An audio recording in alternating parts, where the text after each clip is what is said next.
alunos, olá alunas, sejam mais uma vez bem-vindos ao Se Liga na Educação. Eu sou a Débora, professora de Química, e hoje nós vamos dar continuidade com o tema isomeria. Vamos trabalhar hoje com a isomeria espacial. Bom, como objetivo da aula de hoje, nós teremos então continuar a diferença entre uma geometria plana e uma geometria espacial, ou estereoisômeros, e vamos trabalhar as suas classificações e características, que vai ser extremamente importante para que você, aluno, consiga realizar as suas atividades no PET, ok?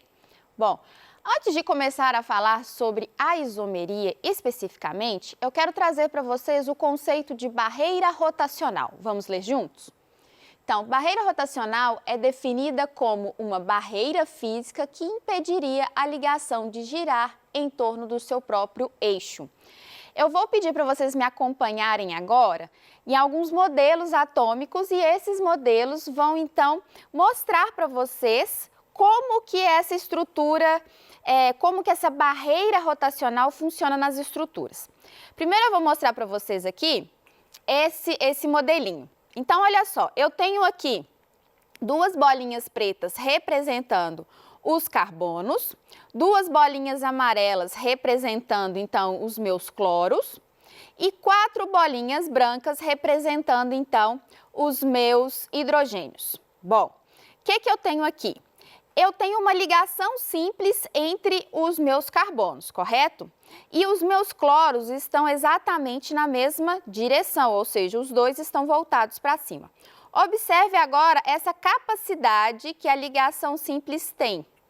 Lembra que as moléculas, elas não são estáveis, ou seja, elas estão o tempo todo em movimento. Um dos movimentos que as ligações simples são capazes de fazer é rotacionar sobre o seu próprio eixo.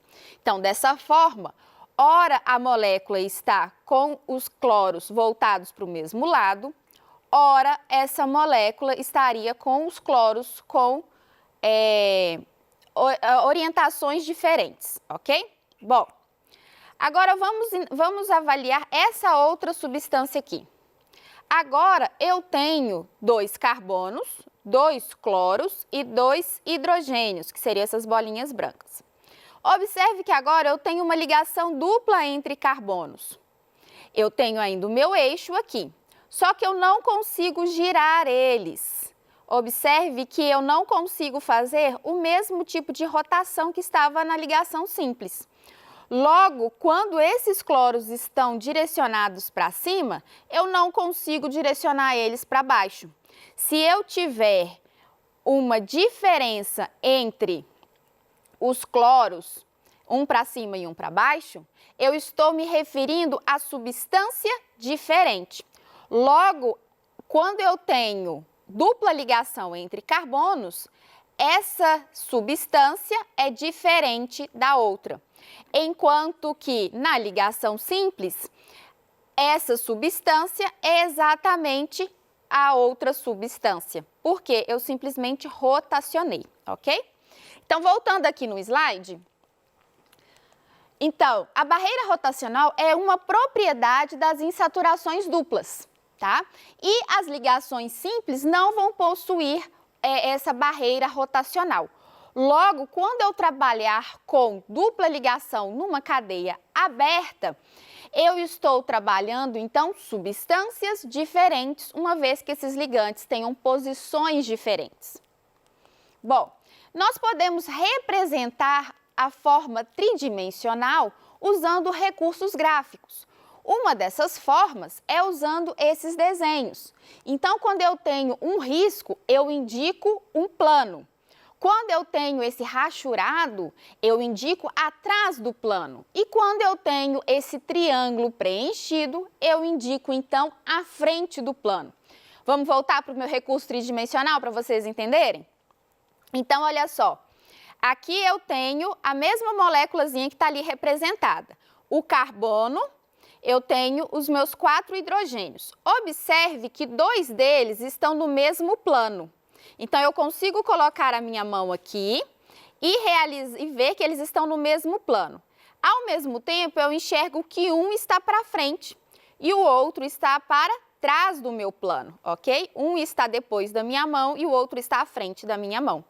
Então, dessa forma, eu consigo representar em duas dimensões, em um plano, eu consigo fazer essa diferença de um recurso 3D. Bom, voltando então agora à isomeria propriamente dita. Então, a isomeria espacial ou estereoisômeros, eles são divididos em duas categorias. São os isômeros geométricos e os isômeros ópticos, ok? Dentre esses dois isômeros, nós temos, então, algumas nomenclaturas específicas. Por exemplo, na geométrica, nós usamos o termo cis ou trans. E, em algumas condições, o termo Z ou E. E na óptica, nós temos dois tipos, que são as substâncias ativas e inativas. E dentro das ativas, ainda há mais duas diferenciações que vamos trabalhar mais para frente, ok? O que seria, então, os isômeros geométricos ou a isomeria geométrica? Então, são isômeros que vão apresentar a mesma fórmula estrutural plana, porém, teremos, então, substâncias diferentes. Então, vamos observar essa fórmula. Eu tenho aqui um Cl ligado a um C que está ligado a um hidrogênio. Esse C faz uma dupla ligação com outro carbono, com outro C, que está ligado a um hidrogênio e a um cloro. Então, aqui eu tenho as duas possibilidades, exatamente iguais aos meus modelos que eu mostrei para vocês. Então, entre os carbonos tem uma dupla ligação e há uma diferença ali na posição do Cl, ok? Então, quando os Cls estão juntos, ou seja, quando essa posição deles estão juntos, observe que os hidrogênios embaixo também estão na mesma direção. Logo, nós usamos o termo cis para diferenciar eles. Então, o nome dessa substância se torna cis-1,2-dicloroeteno, ok? E quando eu tenho essa estrutura com os hidrogênios e os cloros separados, ou seja, em posições diferentes, nós chamamos eles de trans. Então, trans 1,2-dicloroeteno. Observe que se eu tenho nomes diferentes, eu tenho estruturas diferentes, logo propriedades diferentes. Então, por isso há essa necessidade de ter, então, um prefixo, de ter alguma coisa que vai diferenciar na nomenclatura essas substâncias, ok? Bom, existem, então, as condições necessárias para que nós tenhamos, então, isômeros espaciais geométricos. Quais são essas condições? Primeiro, a cadeia precisa ser aberta. E nessa cadeia aberta, precisa ter necessariamente, no mínimo, uma insaturação, ou seja, uma dupla ligação química. E eu preciso que os ligantes a esses carbonos sejam diferentes. Bom, pela imagem vai facilitar. Se eu tenho dois carbonos fazendo dupla ligação, eu vou ter esses ligantes chamados de R. Então, R1 precisa ser diferente de R2, enquanto que R3 precisa ser diferente de R4. Dessa forma, eu vou garantir a existência de um isômero espacial geométrico, ok? Vamos fazer algumas atividades para poder facilitar isso? Então, vamos lá. Bom, nós temos aqui um exemplo. Então, um CH2 fazendo uma dupla ligação com CH e uma ligação simples com CH3. Como que seria a montagem dessa estrutura? Bom, então dentro dessa representação como estamos trabalhando hoje, nós vamos colocar esses ligantes para cima e para baixo, ok? Então, observe que, pela regra, a cadeia tem que ser aberta. Ok, ela é aberta. Precisa ter insaturação. Temos insaturação. E o R1 precisa ser diferente de R2, R3 diferente de R4. Logo, observe que os hidrogênios que seriam, ocupariam a posição de R1 e R2 são iguais. Isso impede, então, que essa molécula possui, então, um isômero, ok? Vamos ver outro exemplo. Eu tenho agora um cloro, um flúor, prop, um eno. Então, eu tenho essa seguinte estrutura. Eu tenho no carbono 1 um cloro, um Cl, um F, um flúor ligado a ele. eu tenho um hidrogênio do outro lado e tenho um CH3, ok? Então, eu tenho agora uma cadeia aberta, uma dupla ligação, R1 diferente de R2 no primeiro carbono e R3 diferente do R4 no segundo carbono. Então, esse sim teria um isômero, ok? Bom, vamos fazer o último. Um cloro, um flúor, 2 iodo, et, um eno.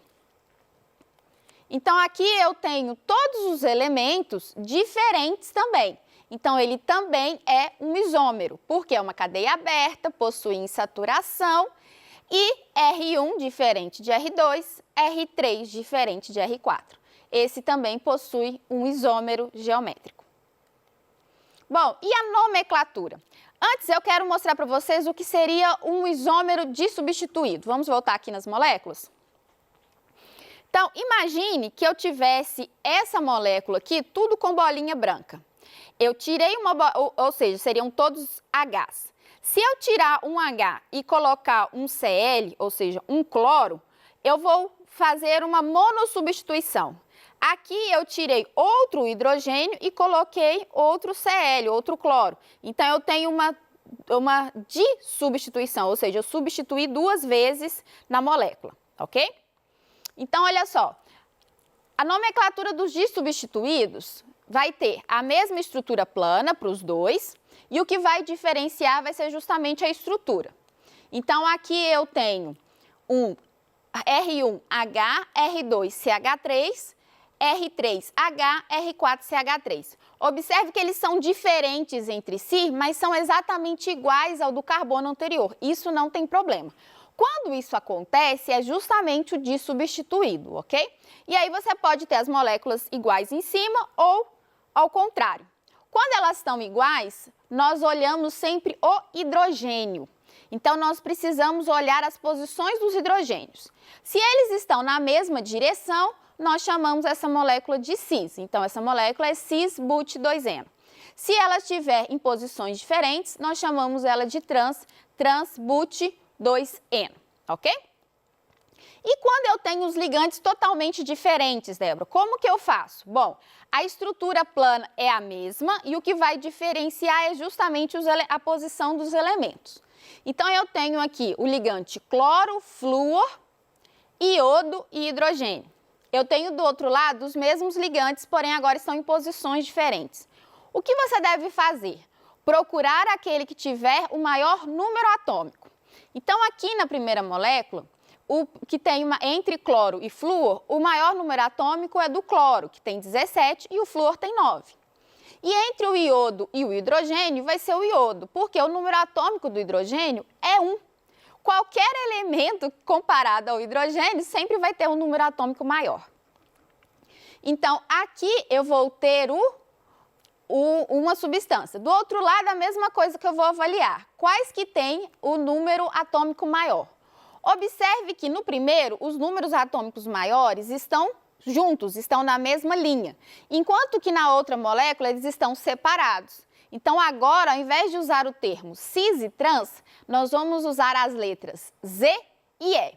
A dica, Z de junto. Então, Z vai ser junto, de juntinho. E E de separado, ok? Então, eu vou usar o termo Z para substituir o cis e o termo E para substituir o trans. Agora, nós vamos trabalhar com o que nós chamamos de óptica. Ou, então, nós falamos muito sobre os estereoisômeros ópticos, a isomeria óptica, ok?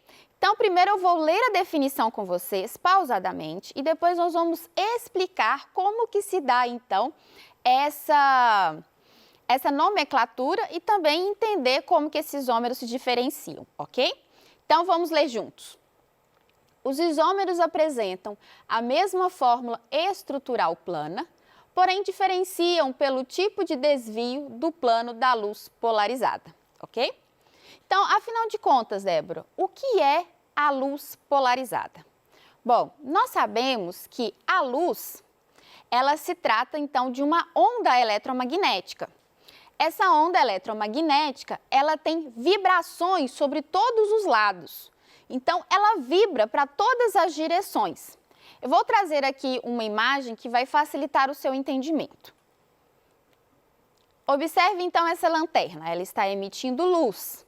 Essa luz, ela tem uma vibração por todos os lados. Quando ela passa por um filtro que nós chamamos de polarímetro, esse filtro faz com que essa luz comece a vibrar em um único plano. Quando essa luz polarizada agora passa por uma substância, essa substância vai ter a capacidade de interagir com essa luz polarizada ou de não interagir com a luz polarizada. Deu para entender? Então, a luz é uma onda eletromagnética que tem vibração para todos os lados, vai passar por um filtro e passa a vibrar em uma única direção, ok? Bom, então nós temos aqui as classificações, então, dos isômeros, né? Ou seja, se eles podem ser ativos ou inativos. Inativo é quando a substância não interage com a luz polarizada, ou seja, eu passo essa luz polarizada sobre a substância e não acontece nada.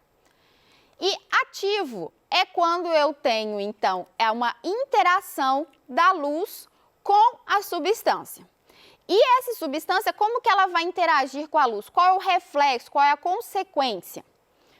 Bom, a luz ela vai se desviar ou para a direita ou para a esquerda. Se ela se desviar para a direita, nós vamos chamar de destrógera. Ou se ela se desviar para a esquerda, nós vamos chamar de levógera. Mas, Débora, como que eu vou saber se uma substância ela vai desviar a luz para a direita, para a esquerda? Como eu vou fazer esses exercícios? Normalmente, nos exercícios, o que pede para você, aluno, é conseguir identificar se uma substância será ativa ou inativa. Então, na verdade, dentro dessa isomeria, o que mais é cobrado do aluno é o conceito de entender o que faz uma substância interagir com a luz. E essas condições são que a molécula seja assimétrica, ou seja, ela vai ter um reflexo nós chamamos ele de reflexo espelhado, e essa estrutura precisa ter um carbono quiral. Então, vão comigo para vocês entenderem melhor aqui essa estrutura. Então, eu vou guardar essas estruturas aqui, deixá-las mais aqui no cantinho para facilitar para a gente. Então, observe essas duas estruturas aqui.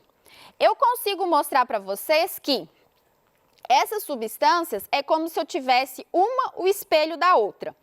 A bolinha branca está na mesma direção, a azul, a preta, a amarela e olha o verde. Ou seja, uma é o espelho da outra. Porém, quando eu tento juntar elas, olha o que vai acontecer. Eu não consigo colocar elas iguais. Eu coloquei igual a azul e a amarela, porém a verde e a branca não estão iguais, tá vendo? Ah, Débora, então junta agora a verde e a branca para ver o que acontece. Então, vamos juntar a verde e a branca. Então, juntei aqui. Opa, peraí. Vamos colocar aqui. Eita, que tá difícil. Uai, não tem como, Débora, não tem jeito. Não tem jeito. Então, olha só, mesmo as duas sendo iguais, ó, eu não consigo. Por que que eu não consigo? Porque aqui eu tenho uma molécula assimétrica. O que que é isso? É quando eu tenho um carbono fazendo 4 ligações simples com ligantes diferentes. Então, essa é a condição para que essa substância possa ser ativa, ou seja, possa interagir, então, com a luz polarizada. Eu preciso de ter um carbono fazendo 4 ligações simples com ligantes completamente diferentes. Agora, se for nessa situação, olha só essa daqui. Eu tenho carbono, eu tenho cloro, eu tenho o hidrogênio, vamos imaginar que esse aqui seja um flúor. Eu tenho 2 flúor agora. Eu não tenho mais um carbono quiral, porque apesar dele fazer 4 ligações simples, eu tenho aqui 2 ligantes iguais. Então, eu consigo fazer a imagem espelhada deles, porém, eu consigo, de algum jeito, fazer com que eles fiquem iguais, ou seja, que coincidam. Azul com azul, azul com azul, amarelo com amarelo, branco com branco. Logo, o que vai acontecer? Essas duas moléculas são iguais. Se trata da mesma substância e ela é inativa. Bom, eu espero que vocês tenham gostado da aula de hoje, que vocês tenham conseguido entender um pouquinho sobre esse processo de isomeria. Se ficou alguma dúvida, ligue para os nossos canais de atendimento, vai ser um prazer tirar a dúvida de vocês no nosso ao vivo. No mais, um grande abraço virtual e até mais!